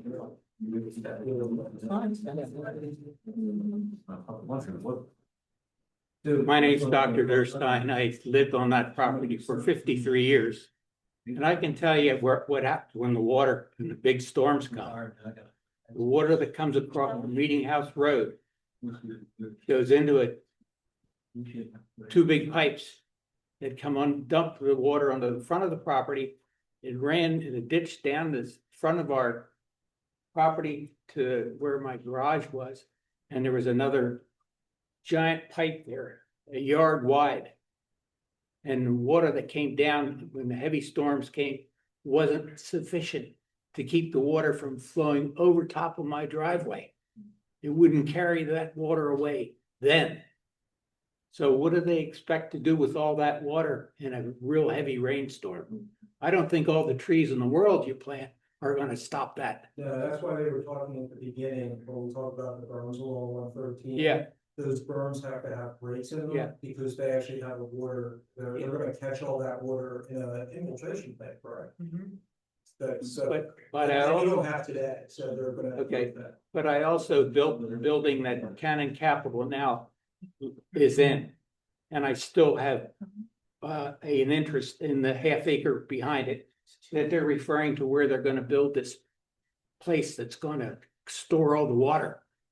So let me just show you something. You have that up there? Cannon Capital's up here. There's a storm drain on this end of the building, two of them, to get all the water that comes off the parking lots from Cannon Capital. And it runs right across this property in a big pipe that empties out into this There it is. swale down below here where all the wetlands are. So that's where all the water goes. So there's that big pipe there. And then there's also the water drainage from the roof of the building, which is a rather large building. And the pipe, and there's a pipe that runs across that property. It's a separate pipe. Only 6-inch PVC pipe. But it goes back into the back field. So if he's gonna dig this piece of ground up here and put in stone things, he's gonna have to do something about all that water that comes through in that giant pipe that's about a foot and a half in diameter. And the one that's 8-inch PVC pipe that runs directly back in the field. That exists in this piece of ground. Right here. Thank you. All right? So that's what you have to look ahead to. I just want to give you a heads up. That's why I came here today. Thank you, Ryan. Larry, could you say who owns the fence on the property? Yeah, I put it up. You put it up. Did you put it up over by Capitol? Like, All the way around, right? It's all that. All the way I put around. all that That's- fenced in there. Hallelujah. How about that? We now know who owns the fence. Yes. It's great. But Isn't that wonderful? We're not, we won't touch it. But the fence that is in the back of your property, Yeah. Vernus. And yours is 3-rail, split rail fence Mhm, with locust post spruce rails. mhm, To my way of thinking, you're better off if they just leave them in the way they are. mhm. If the locust posts brought out, put a new locust post up and buy your own spruce rails as they deteriorate. I'm looking to cover all of it. The other fencing was put in because it was more prudent, more easy to install. Mhm, And you put up 100-foot long rolls of wire fence. right. And I had help with the family helping on that and all that, so, and we had to keep the horses in and animals out, so. Thank you for everything you did. You're wonderful. Any other questions? Thank you, Larry. No other questions? I do have more comments, that's okay. Or a question? Oh, okay. Yeah, There is a question at the end. Okay. I have a question about the homes that are going in, are they going to have basements or not? Are they what? There goes that basements, yes. Okay, so basements will be last. Based on our geotechnical report, we've done some geotechnical testing out there. We don't believe we're gonna have to do any blasting. Name and address. Yep, Alan Bose, 423 Windsor Drive. So now don't think and doing it are two different things. Like, so what if they have to blast and then we have cracked foundations? We're cracked pools. If we have to blast, we'll follow. There's a lot of regulations with having to blast, and if we have to blast, we will follow every state, federal, and local regulation necessary. Really close to the properties. This, that, that's my first. Yes.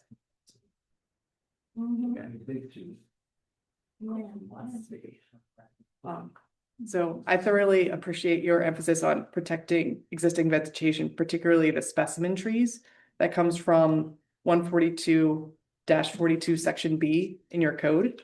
And I'm going to read a quote from that. It shall be incumbent on the applicant to prove that vegetation removal is minimized. If challenged by Lower Salford Township, the applicant shall provide evidence showing no alternative layouts are possible and no alternative grading plan would reduce the loss of mature trees.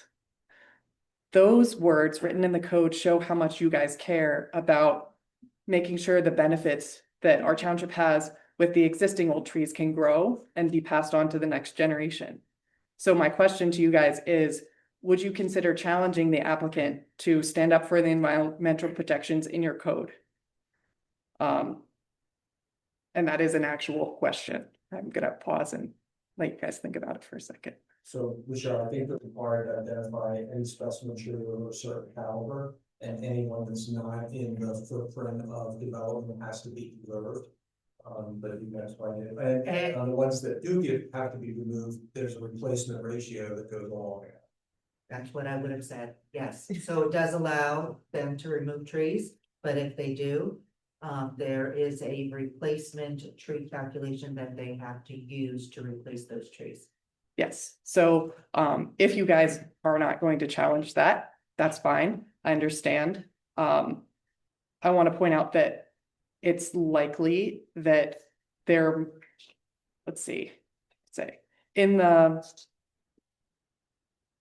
county review letter dated December 7th, 2023, that identified significant disruption to important sensitive natural features, and they offered to collaborate on alternative site design that would have had less environmental impact. As far as I know, that offer was not accepted. So when the applicant is saying our waivers have not changed, that's not necessarily a positive thing for you guys. What it means is that the engineer and you guys pointed out things to them that said, our code says this, and you are not in compliance. And then they didn't change their plan in response. So they have not changed significantly their tree counts or their vegetation removal.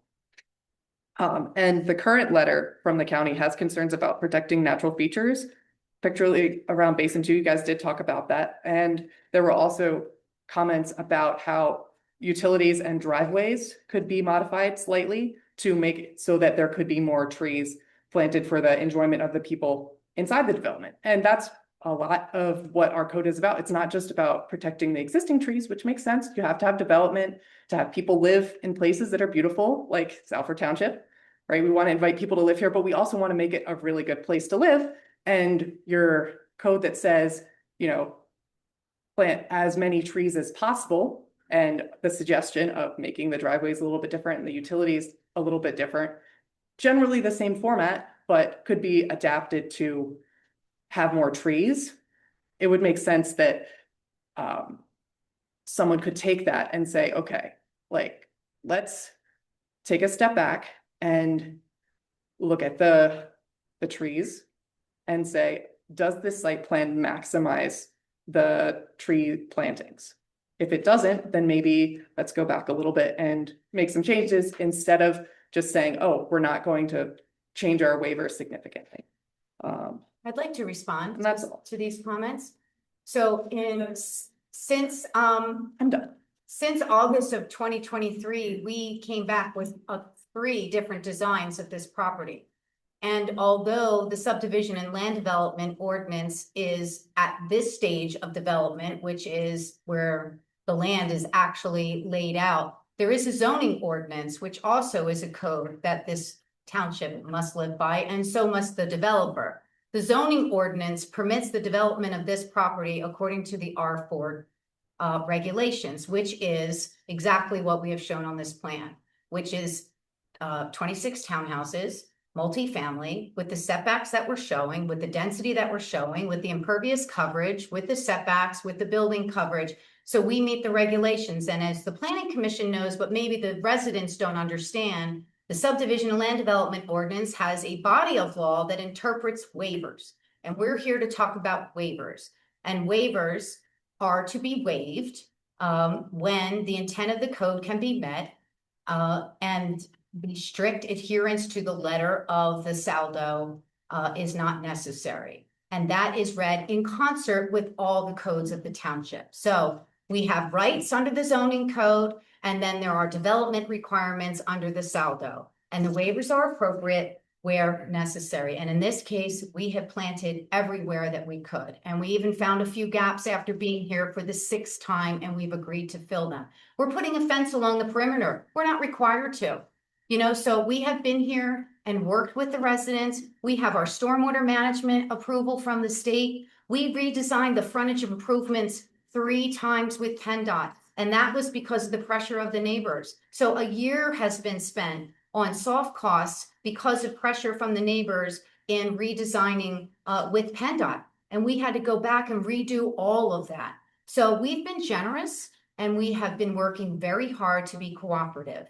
And we have put plants and trees everywhere that we possibly can. And where we can't, we will donate so that they can be planted elsewhere here in the township. So I feel like we've really done our very best, and we've been here a lot.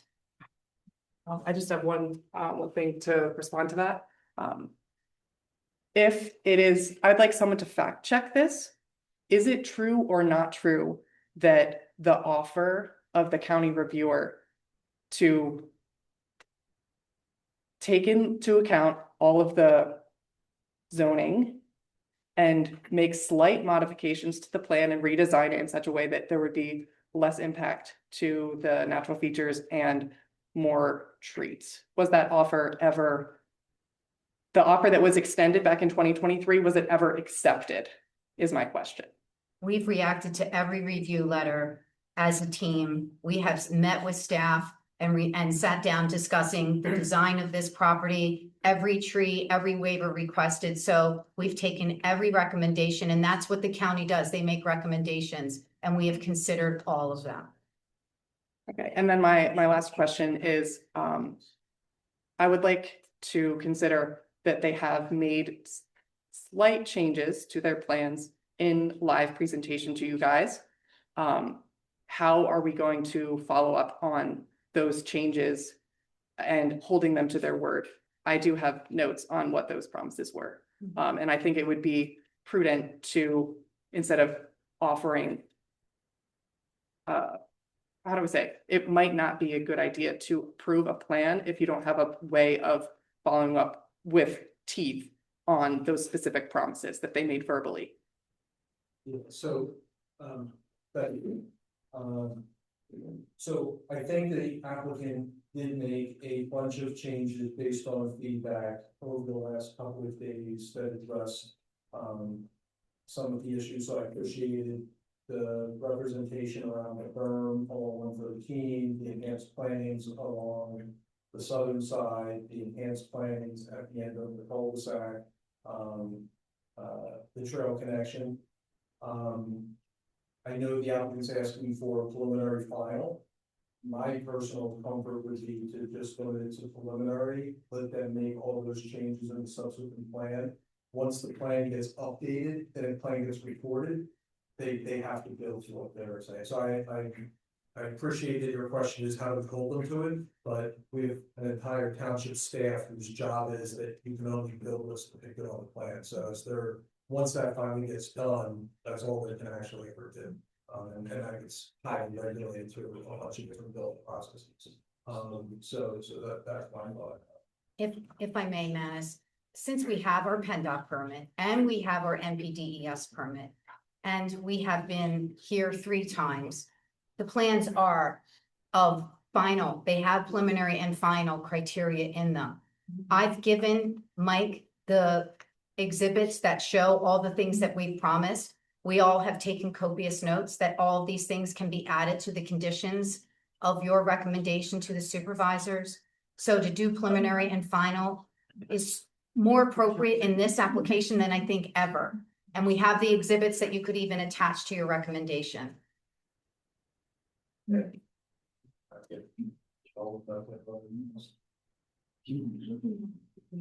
hope she lived there 50 years. I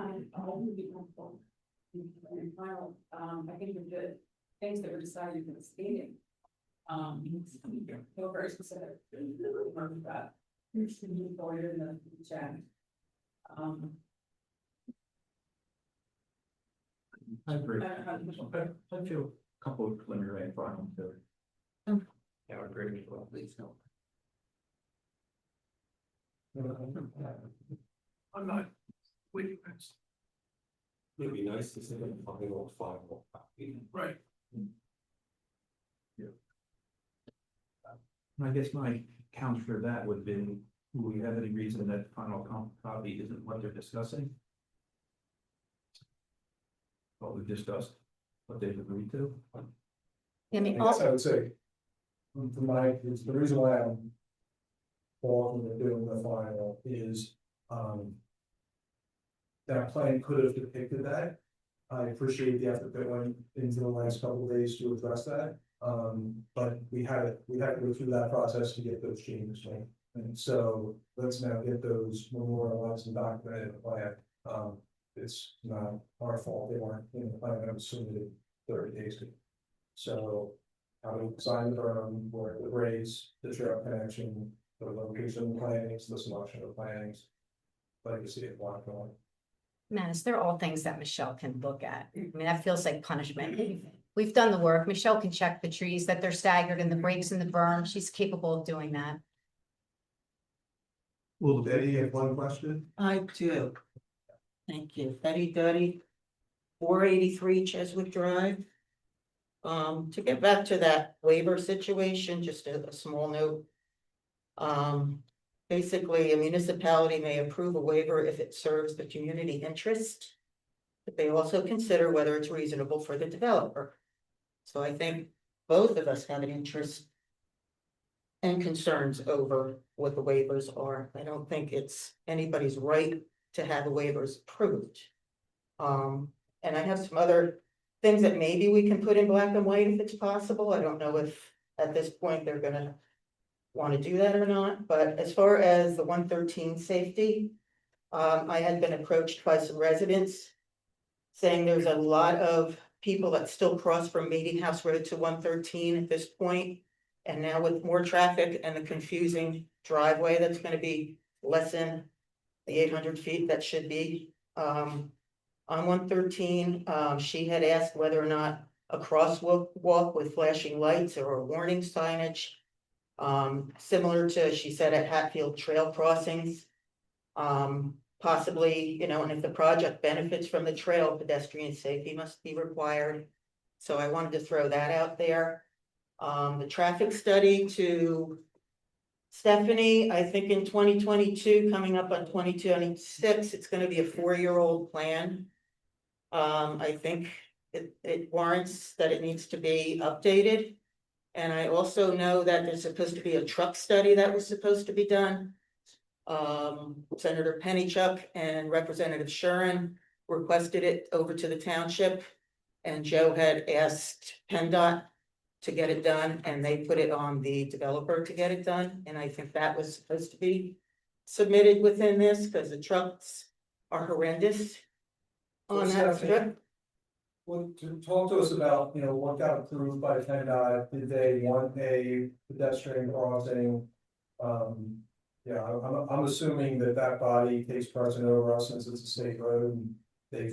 Absolutely. They would need to review and approve any type of pedestrian crossing, particularly what we would identify as mid-block along 113 with any type of flashing warning devices.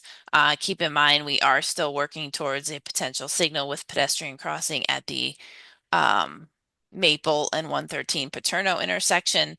But that's outstanding at this point under potential grant funding. And that would be a pedestrian crossing at a traffic signal, which is obviously a much safer location for those things to happen at.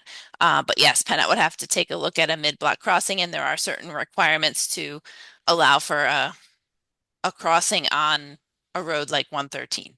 So that would be a study that would have to be done and submitted to them for a permit review and approval. It's not the township's control to be able to determine if that crossing can be there. How would we request that, or what would get done? Because if all of this is going on and then that's left out until something else is studied. The other thing with that is that there's no receiving areas on Meeting House Road at this time for such crossing. But there are kids and people that do cross back and forth. I see them all the time. There's 2 or 3 couples that are always coming across the road with their orange vests on, trying to get over to the trail. And you're gonna have that much more going on. Understood, but that's it's a matter of the volume of pedestrians, the safety of pedestrians, and whether or not it can be considered a safe crossing, or whether they're, let me just say, are we willing to define it as a crossing for users to use, and that we feel that they can adequately and safely cross there, or are they taking it upon themselves to cross at that location, right? And so those are all things that are considered. The classification of the road, the volume, the ADT, the number of pedestrians, all of that is considered in an evaluation for a pedestrian crossing, and that would have to go to PennDOT and have to be studied by PennDOT or reviewed and approved by PennDOT. I don't know any other area where they would be crossing it. And if they have an alignment of a road right there, I would imagine somebody would anticipate maybe a crosswalk or something there to get to the bike trails or. I think we really try to minimize where those, like, I on Landis Road, there's a traffic light and we don't put any crosswalks there, and that's a more logical spot for crossing than you would in the middle of the block is the steps. Okay. Alrighty, and I'm wondering if we're gonna have any kind of safety plans in check for the 6 grinder pumps, emergency generators. Each generator has its own tank. There's gonna have oil containment in any of those units at all, and if there's any kind of a overflow or anything that gets damaged or fails or anything like that. I just wanted to know, is there anywhere in the plans showing that if there's a fail of some of the equipment that they have all lined up for these 26 units? Is there anything that is in the plan that can guarantee that it's not gonna be an unsafe? Are they not oil anymore? It's regulated by the sewer authority. It is. Okay. And we have the lighting concerns. I know we're gonna put a few more trees in the area, but not necessarily right in my backyard. I'm wondering, I talked to the township. I know they're gonna have certain lumens that are under what needs to be guidelines. I know there's certain lantern types that's gonna shine where it needs to shine, but it still is going to be daylight in our backyard. I was wondering, there's at least six of them that are along the off-street parking area, which is right across the street from whatever kind of fence or cul-de-sac I see over in the area. But then right next door at the other cul-de-sac, there's only 2 of the lights fixed. Can we swap them? Is there a need for 6 to be on the off-street parking area so that we have all of that light coming into our properties, or can we minimize it a little bit?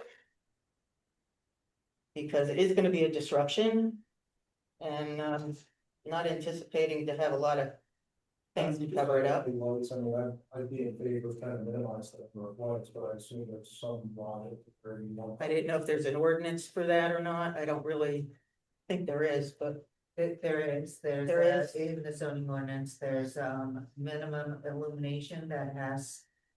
That they, minimum illumination that has to be established along the roadway.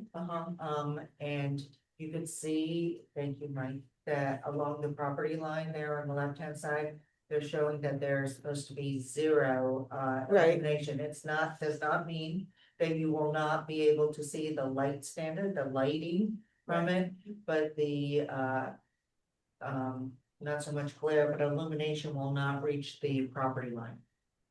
but we're still gonna see it though, right? You will still see it. Does it need 6 you need? Is there so much per square foot that they need to have? Can we double Sure, check or have them I check don't want that? to speak for you, but there's minimum levels that they have to meet, and they are showing that they meet them along the roadway and along a pedestrian. That's correct, and this does not factor in the landscaping, so the zeros that you see, the photometric model. So once you put the landscaping, it's gonna get even better. Right, but we do have some gaps in our area that isn't gonna be where the Windsor property is, where guys were kind enough to put in extra plantings in there, so he doesn't have his headlights, coming in his backyard. But I was wondering if there's any type of area that, that little space that we have like a snow storage area. We're right on the corner there, going into Windsor, and I was wondering, could we have more plantings of some sort? So maybe we don't see the glare night and day. That's all I was asking. If there is an ordinance and 6 is what you have to have. Yeah, that's actually the thickest part of the buffer. That's your, Yeah, we're on that corner right that corner there. right there, right? That's your Yeah. unit, okay, Yeah, part 4. Yeah, so Yeah. that has, That's the most. that has the yeah, thickest buffer. okay, and the size trees are gonna be, or is what? But there's a mix of evergreen shade trees. Street trees are also there on the backside of the landscaping, I mean, the lighting. Mhm. So those are parallel parking spaces and they have to be lit to a certain standard. There's also a cluster mailbox that has to be lit to a certain standard, so. So we're That's gonna why there have- are light poles on this phase. So if you're putting in the lighting that's required, we can. Right. Correct. Gonna do train station here by.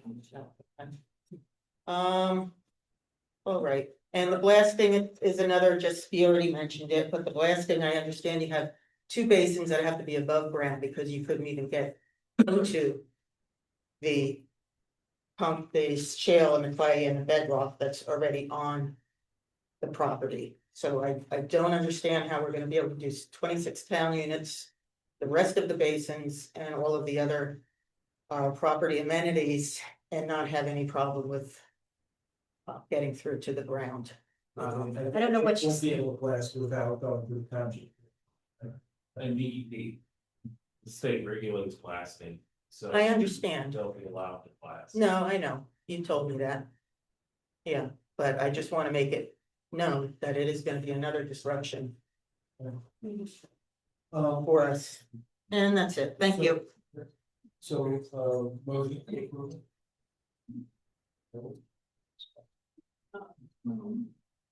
What are you saying? Preliminary? It is the Christmas season. No, If you were no, feeling no. generous, you could get preliminary final. Thank you. I know that you're feeling the pressure here, but everything's done. All we have to do is take those exhibits and put it on the submission for Michelle to check. So in the spirit of generosity, would you be willing to put in the privacy pass? No, Okay, then. Then it's not Christmas. It's Merry Christmas. no. It's the giving season. A year and how many tens of thousands of dollars? No. Yeah, ask how long they've lived here. So. Thank you. Second?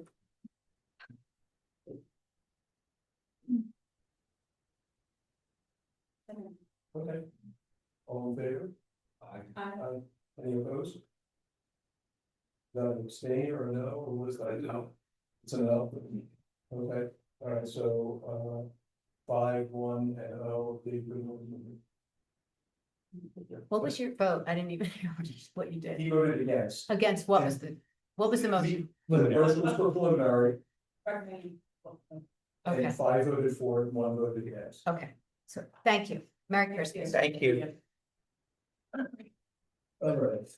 Where the scenes. You really think that people are upbeat by the idea of facility, plans, county up.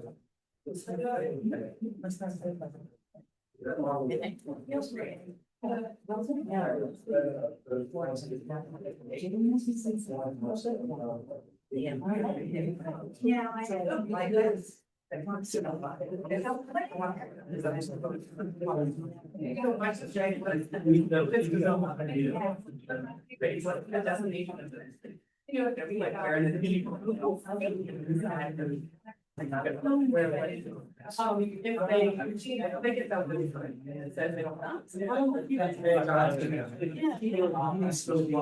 Oh, sorry.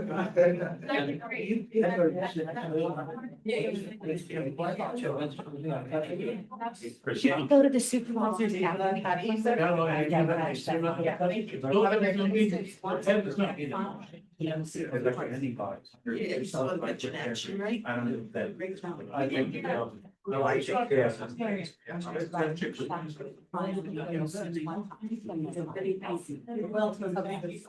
Thank you, guys. Everybody, thank you for coming. All right. All right. Guys, we're still good. You guys aren't gonna touch the fence then, right? Oh, I'm so sorry. I'm If you're sorry. where I think you are, I'm on Cheswood. I'm sorry. I'll talk to you upstairs. Third house is- I've been fixing that for 43 years. Not touching your fence. Not touching. your fence. Okay, because I have my I fault said, fence. not touching your fence.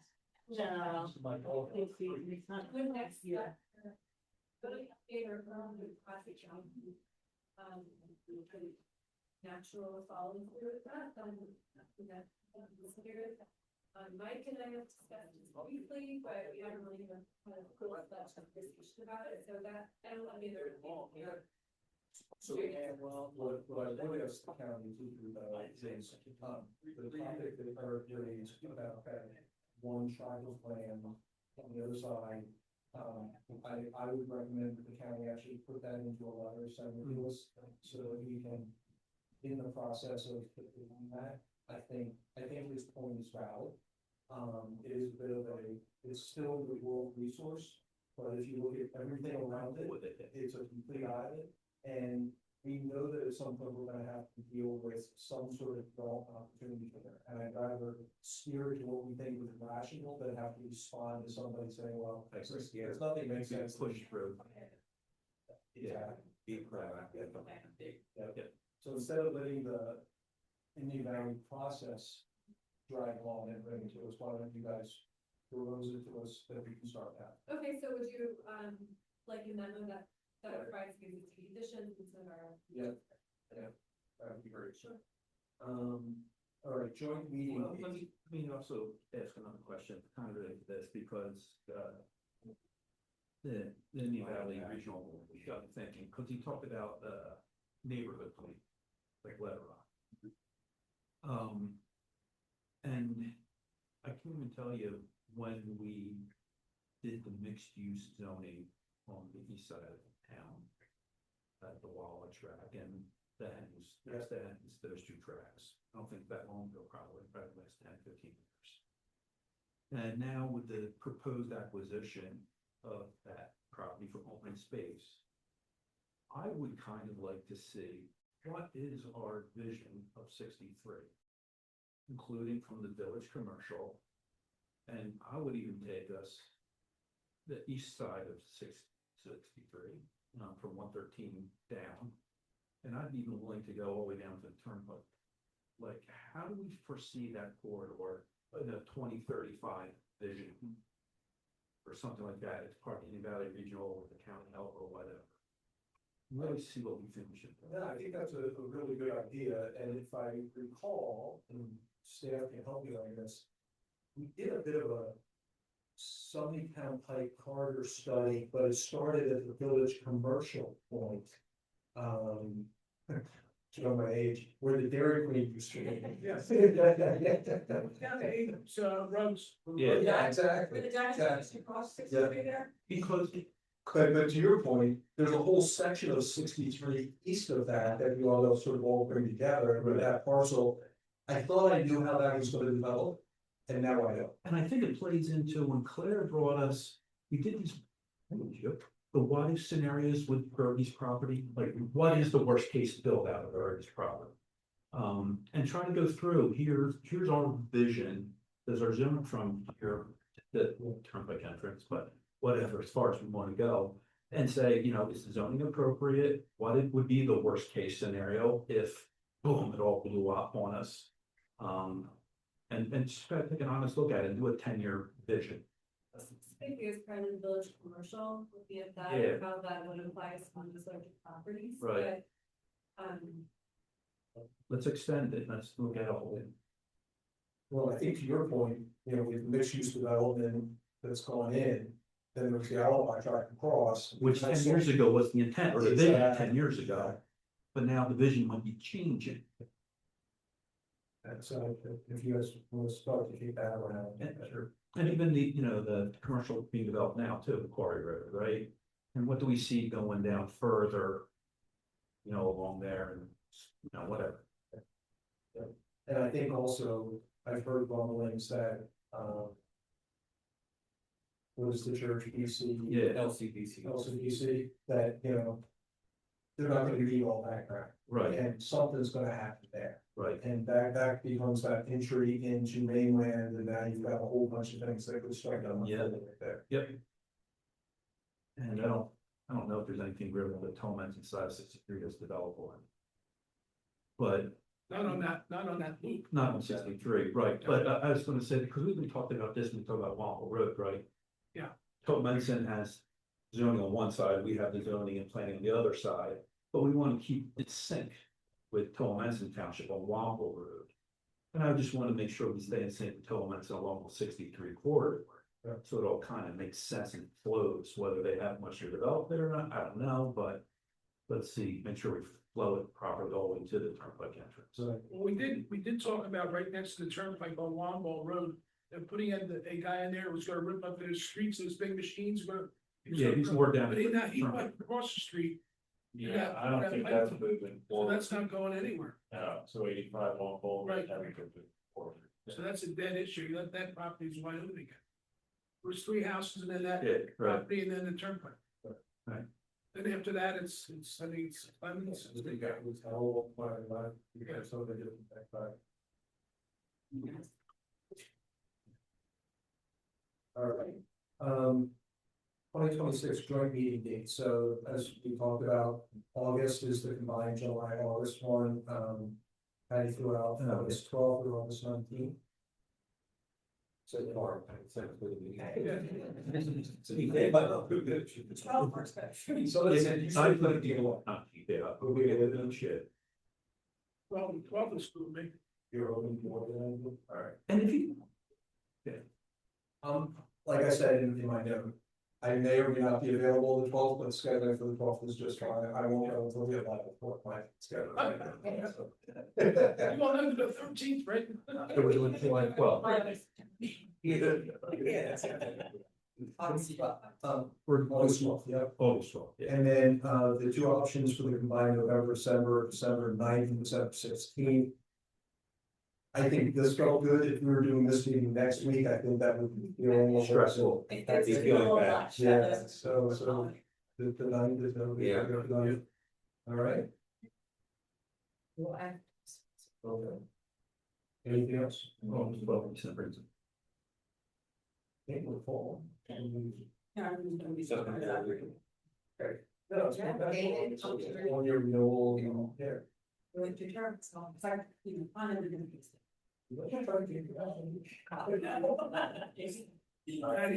Motion. Four more years. Motion to adjourn. Yay. I'll second that. Thank you very much. Thank you, Stephanie. Thank you. Have a good night. Merry Christmas, everybody. Enjoy the holiday luncheon next week. I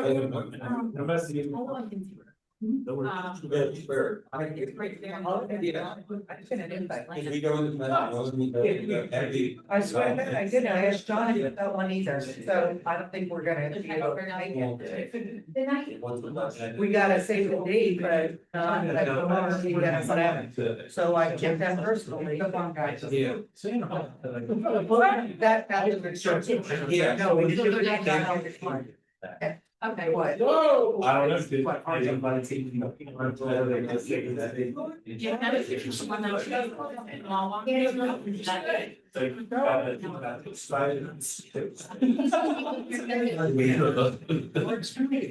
Understand that.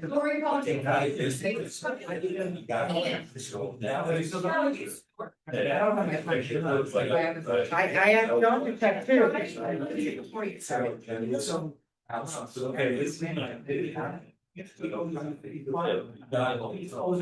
So we try to hit.